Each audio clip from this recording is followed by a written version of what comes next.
Kumusta sa lahat? Ako si Dr. Renato Bagani. Ngayon ay susuriin natin ang paksa, mga pampaalsa na pampatulog, 5 panimpla na makakatulong sa iyo na makatulog ng mahimbing. Sabi ngang karaniwang paniniwala, ang simpleng hapunan ang sikreto sa mahimbing na tulo, lalo na paglampas 60 anyos. Pero paano kung ang ligtas na pagkain na iyan ang lihim na dahilan kung bakit ka nagigising sa gabi para umihi, lubos na maintindihan ang pagnanais na maiwasan ang pananakit ng tiyan. Ngunit ang totoo, kailangan ng iyong katawan ang ilang natural na sangkap na matatagpuan sa karaniwang pampaalsa upang makatulong sa pamamahala ng likido at pagpapakalma ng iyong pantok sa magdamag. Ngayon, ipapakita ko sa iyo ang 5 pampaalsa sa kusina na makakulong sa iyo na makamit ang malalim at walang patit na tulog. At siguraduhin mong manatili hanggang sa huli dahil ang pampaalsa number 1 sa aming listahan ay hindi lang nakakatulong sa pag-ihi sa gabi. Sinusuportahan din nito ang malusok na antas ng asukal sa dugo. Bago tayo magsimula, kung comfortable ka, pakitap ang like at isaalang-alang ang pag-subscribe upang makakuha ng mas maraming kapakipakinabang na tip tulad nito. Salamat! Simulan natin sa pampaalsa number 5, kanela, ang iyong pampakalma ng panto sa magdamag. Habang maraming remedyo ang nakatuon sa pangkalahatang pagpapahinga, direktang tinatarget ng pampaalsa na ito ang isa sa mga pangunahing sanhing pag-ihi sa gabi, ang iritasyon sa pantog. Kaya, paano nakakamit itong isang simpleng pantry staple na marahil ay mayroon ka sa iyong kusina ngayon? Ang sikreto ay nasa aktibong compound nito, ang cinnamaldehyde. Ito ang sangkap na nagbibigay sa kanela ng natatanging lasa at aroma. Ngunit ang tunay na kapangyarihan nito ay nasa potent nitong anti-inflammatory properties. Ito ay mahalaga dahil ang low-grade chronic inflammation sa iyong urinary tract ay maaaring maging sobrang sensitibo at hyperactive ang iyong pantog. Ang sensitivity na ito ang napapadala ng mga kayat na kailangan kong umihi ngayon na signal sa iyong utak. Kahit na hindi pa puno ang iyong panto, nagigising ka mula sa mahimbing na tulo. Sa pamamagitan ng pagbabawas ng underlying inflammation na iyon, nakakatulong ang cinnamaldehyde sa pagpapahinga ng iyong pantog, pinapataas ang kapasidad nito at pinapayagan itong humawa nga ihi ng mas epektibo sa buong gabi. At hindi lang ito alamat. Napansin itong komunidad ngang agam. Halimbawa, isang komprehensibong pagsusuri na inilatala sa journal na Evidence-Based Complementary and Alternative Medicine ang nagbigay din sa makabuluhang anti-inflammatory actions ng kanela. Kinumpirma ngang pananaliksik na ang mga compound tulad ng cinnamaldehyde ay maaring makagambala sa mga inflammatory pathway sa katawan. Sa pamamagitan ng pagpapakalma na system-wide inflammation na maring mang-irita sa pantok, direkta mong tinutugunan ang trigger para sa mga madalas na pagising sa gabi. Kaya, paano mo ito isasama sa iyong routine? Napakadali nito. Mga 1 oras bago matulog, magtimpla lang 1 tasa ng iyong paboritong caffeine-free herbal tea tulad ng chamomile o ginger. Kapag ito ay mainit na hindi masyadong mainit, haluin ang kalahating kutsarita ng magandang kalidad ng Ceylon cinnamon powder. Mahalagang gumamit ng Ceylon na kung minsan ay tinatawag na true cinnamon dahil mayroon itong mas mababang antas ng kumarin, isang compound na maaring mapanganib sa malalaking doses. Hayaan itong magbabat ng 3 hanggang 5 minuto upang ma-infuse ng mayos. Ang simple at mainit na inumin na ito ay maring maging isang nakaka-relax na ritual na nagpapahiwatig sa iyong katawan na oras na upang magpahinga.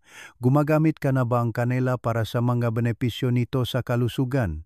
Ipaalam sa akin ang iyong paboritong paraan upang tamasahin ito sa mga komento sa ibaba. Sige, dumako tayo sa pampaalsa number 4, luya, ang iyong panunaw na harmonizer. Habang ang aming huling pampaalsa, kanela, ay nakatuon sa direktang pagpapahinga eng pamamaga sa loop eng urinary tract. Tinutugunan eng luya ang isang ibang ngunit pantay na nakakagambalang sanhi eng pagising sa gabi, ang problema sa panunaw. Hindi mo marahil ikonekta ang pananakit ngang tiyan sa pagpunta sa banyo, ngunit isipin ito. Ang indigestion, kape at bloating ay lumilikha na penloop na presyon. Ang presyon na ito ay tumutula sa iyong panto, na lumilikha ang maling pakiramdam ngang pagkapuno at pagkadali kahit na kaunti lang ang kailangan mong ilabas. Ang susisa, bisang ang luya ay, ang pangunahing aktibong compound nito, ang gingerol. Ang substansyang ito ang nagbibigay sa luyangang katangian nitong anghang at ito ay isang powerhouse para sa iyong digestive system. Paano ito gumagana? Well, ipinakita na ang gingerol ay nagpapabilis ng gastric emptying. Nangangahulugan ito na tinutulungan nito ang iyong tiyan na ilipat ang pagkain sa maliit na bituka ng mas mabilis.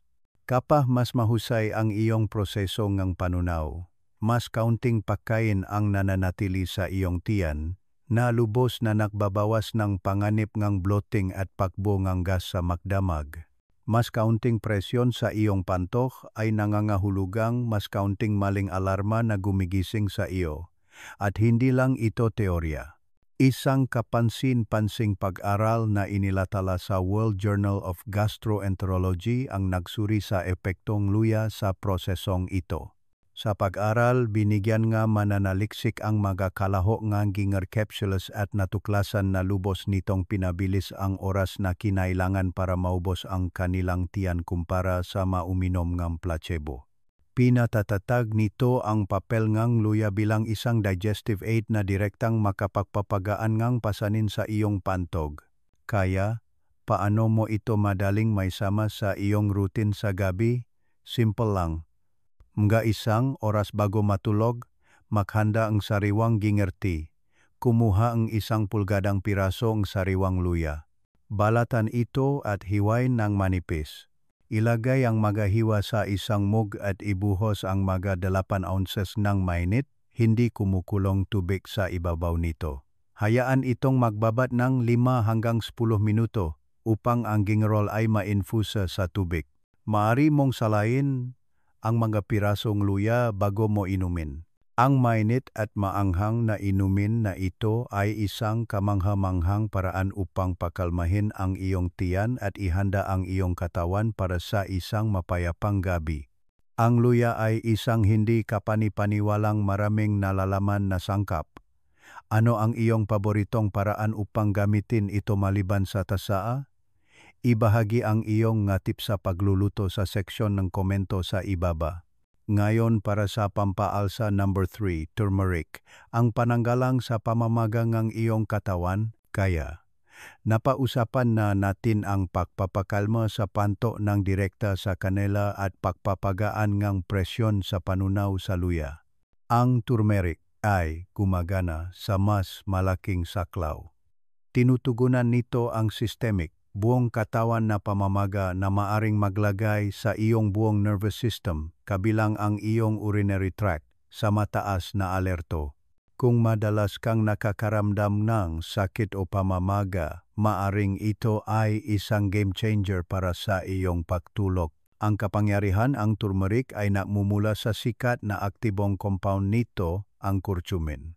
Ang curcumin ay isang tunay na biological superstar. Isipin mo ito bilang isang master controller para sa tugon ngang pamamaga nga iyong katawan. Kapag mayroon kang talama na low-grade inflammation, ito ay parang isang patuloy na background static na nagpapairita sa lahat ng iyong sistema at ang iyong pantok ay partikular na madaling kapitan dito. Ito ay nagiging twitchy at nagpapadala ng mga kayat na signal sa iyong utak kahit na hindi pa ito puno. Gumagana ang curcumin sa pamamagitan ng pagtatarget at pagarang sa mga partikular na molekula na nagpapalakas ng pamamaga na ito na epektibong binabawasan ang static at pinapayagan ang iyong pantok na makapagpahinga at gumana ng normal sa buong gabi. Ang siyentipikong ebidensya para dito ay napakalaki. Halimbawa, Isang malaking pagsusuri na inilathala sa journal na Foods ang nagsuri ngang dose-dosenang mga pag-aral sa tao tungkol sa curcumin. Kinumpirma nga mananaliksik na ang curcumin ay patuloy at makabuluhang nagpapababa nga pangunahing inflammatory marker ng katawan. Sa pamamagitan ng pagbabawas ng underlying inflammation na ito, lumilikha ka ngang isang hindi gaanong reaktibong panloop na kapaligiran na siyang eksaktong kailangan ng isang kalmadong pantok upang makatulog ka ng mapayapa. Narito ang pinaka-epektibong paraan upang idagdag ito sa iyong nighttime routine. Gumawang simpleng golden milk. Maisang oras bago matulog, dahan-dahang painitin ang isang tasang gatas. Ang gatas ng baka, almond o oat milk ay mahusay lahat. Mag-ingat na huwag hayaang kumulo. Haluin ang kalahating kutsarita na mataas na kalidad na turmeric powder. Ngayon, narito ang mahalagang hakbang. Magdagdag ng maliit na kurot ng giniling na black pepper. Ang black pepper ay naglalaman ng isang compound na tinatawa na piperine na napatunayang napapataas ng pagsipsip ng curcumin ng iyong katawan ng hanggang 2,000%. Kung wala ito, hindi mo makukuha ang buong benepisyo. Hayaan ang mainit at nakaka-relax na inumin na lumamig ngang 1 minuto at tamasahin. Ang turmeric ay madalas gamitin sa pagluluto, ngunit maraming tao ang umiinom nito para sa mga benepisyo nito sa kalusugan. Nakagawa ka na bang golden milk dati? Ipaalam sa akin ang iyong karanasan dito sa mga komento. Sige, paparating na sa pampaalsa number 2. Fennel, ang iyong panimulang panimbang likido. Habang ang mga nakaraang pampaalsa ay nakatuon sa pagpapakalmangang pamamaga o pagpapagaan ng digestive pressure, tinutugunan ng fennel ang isang ganap na kakaibang, nakakalito na sanhi ngang pagising sa gabi para umihi, ang fluid retention. Ito ay para sa iyo kung sa tingin mo ay ayos ka lang sa buong araw, ngunit pagkatapos ng 1 oras o 2 pahiga, biglang pakiramdam mo ay puno na puno ang iyong pantok. Madalas ito ay dahil ang iyong katawan ay humahawa ng labis na likido at sa sandaling humiga ka, pinapayagan ng grabidad na maabsorb ito pabalik sa iyong bloodstream at ay padala sa iyong mga bato. Ang sikreto sa kapangyarihan ng fennel ay isang compound na tinatawag na anethol. Ngayon, dito ito nagiging interesante dahil ang anethole ay nagbibigay sa fennel energy mild diuretic properties. Alam ko ang iniisip mo. Bakit naman ako iinom ng diuretic bago matulog? Ngunit ito ay tungkol sa isang estratehiya ng matalinong pagtiming. Sa pamamagitan ng pag-inom ng fennel sa magang gabi, pinupukaw mo ang iyong katawan na iproseso at ilabas ang labis na likido na kinukuha nito sa buong araw. Ikaw ay nag-empty ang tangke bago ka matulog, hindi sa panahon ng pagtulog. Nangangahulugan ito na mas kaunting trabaho ang kailangan ng iyong mga bato sa magdamag, at ang iyong panto ay napupuno ng mas mabagal habang ikaw ay natutulog. At sinusuportahan ng agham ang matalinong diskarte sa pamamahala ng likido. Isang komprehensibong pagsusuri na inilathala noong 2017 sa journal na Biomed Research International ang nagsuri sa malawak na therapeutic uses ng fennel. Binigyang diing mamananaliksik ang itinatak na papel nito bilang parehong diuretic na tumutulong sa pagkontrol ng damingang likido at isang antispasmodic. Ang kalidad na nagbabawas ng spasm ay isang kamangha-manghang bonus dahil nakakatulong ito na makapagpahinga ang makinis na kalamnan ng pader ng pantok na ginagawang mas hindi twitchy at mas malamang na hindi magpadala sa iyong mga kayat na signal na sumisira sa pagtulog. Kaya, narito kung paano ito gamitin para sa maksimum na benepisyo. At tandaan, ang timing ay mahalaga para dito. Maga 2 hanggang 3 oras bago mo planong matulog, kumuhang 1 kutsarita ang fennel seeds. Bahagyang durugin ang maito gamit ang likod ng kutsara upang makatulong na mailabas ang kanilang potent aromatic oils. Ilagay ang maito sa isang mug at ibuhos ang mga 8 ounces ngang mainit, hindi kumukulong tubig sa ibabaw nito. Hayaan itong magbabat ng 7 hanggang 10 minuto bago salain.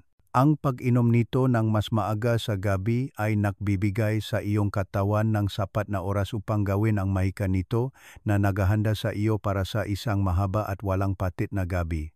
Ang fennel ay may napakalinaw na lasang licorice na tila gusto o ayaw nga tao. Fan ka bang lasang fennel? Ipaalam sa akin kung nasubukan mo na ang fennel tea sa mga komento sa ibaba. At ngayon para sa aming number 1 spice, ang nabanggit ko sa simula pa lang, ito ay tunay na isang powerhouse. Pampaalsa number 1, fenugreek, ang iyong blood sugar stabilizer. Napag-usapan na natin ang pagpapakalma ng pamamaga, pagpapagaan ng panunaw, at pagbabalansa ng likido. Ngunit ang huling pampalsa na ito ay tumutugon sa isang malakas na metabolic na sanhing pag-i sa gabi na madalas na lubos na napapansin. Hindi matatag na asukal sa dugo. Kapag tumataas ang antas ng iyong asukal sa dugo, lalo na pagkatapos ng iyong hapunan, kailangan ng iyong katawan na magtrabaho ng husto upang ibalik ito. Isa sa mga pangunahing kasangkapan nito ay ang mga bato na nagsasalang labis na glukose mula sa iyong dugo at inilalabas ito sa iyong sistema sa pamamagitan ng ihi. Ang resulta, ang iyong mabato ay nagtatrabaho ng sobra, ang iyong produksyon ng ihi ay tumataas, at ang iyong pantok ay mabilis na napupuno na nagpapagising sa iyo.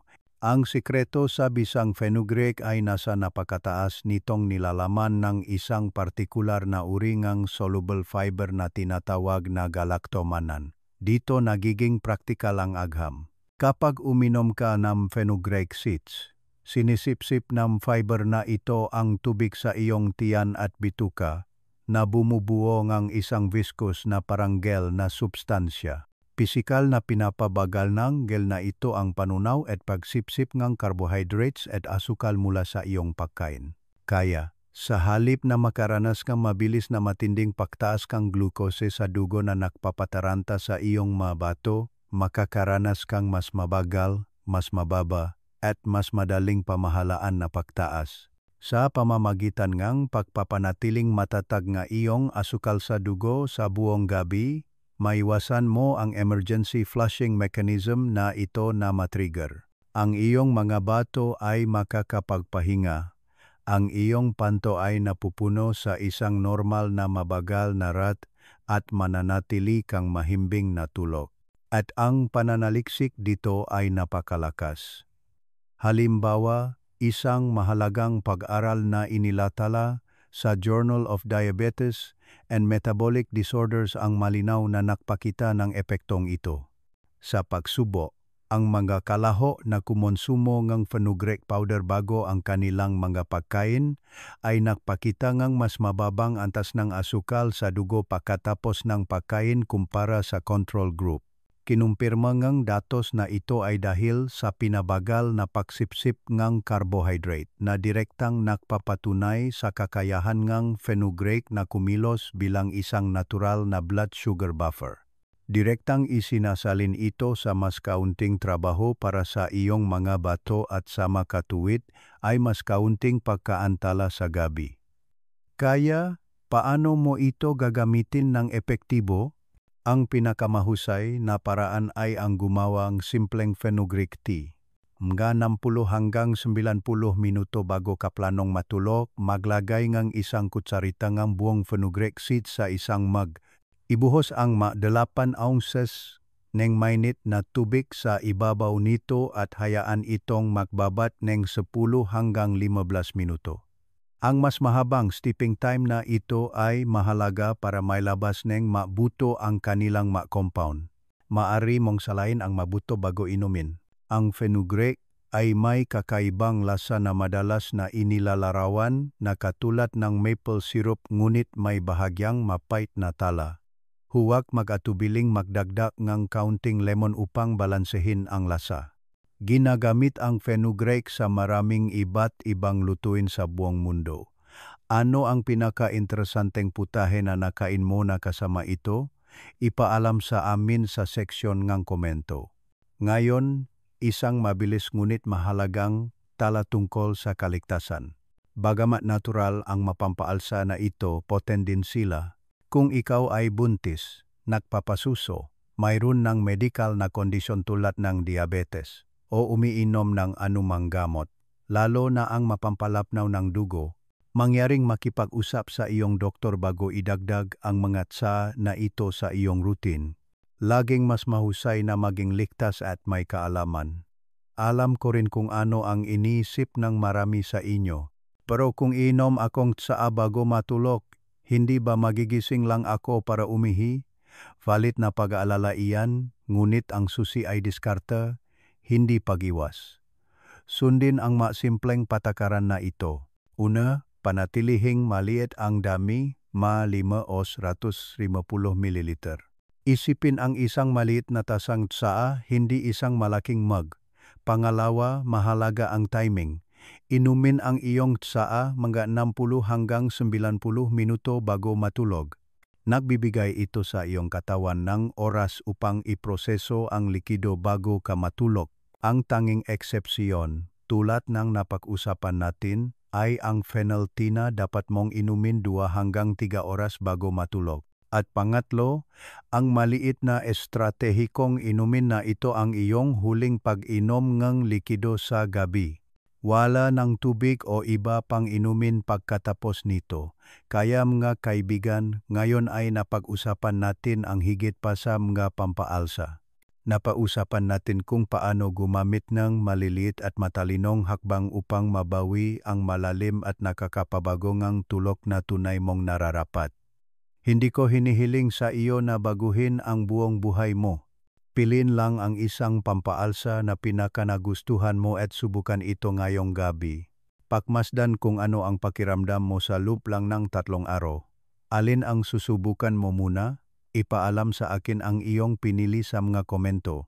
At kung ang video na ito ay nabigay sa iyo ng pag-asa, i-type lang ang salitang hope sa ibaba. Siyempre, huwag kalimutang mag-subscribe sa channel at i-on ang mga notification upang may pagpatuloy natin ang health journey na ito ng makasama. Mag-ingat. Naway tahimik ang iyong mga gabi at maliwanag ang iyong mga umaga. Magkikita tayo sa susunod na video. Maraming senior na ang nakinabang sa video na ito. Mag-click para makita kung ano ang iyong napalampas.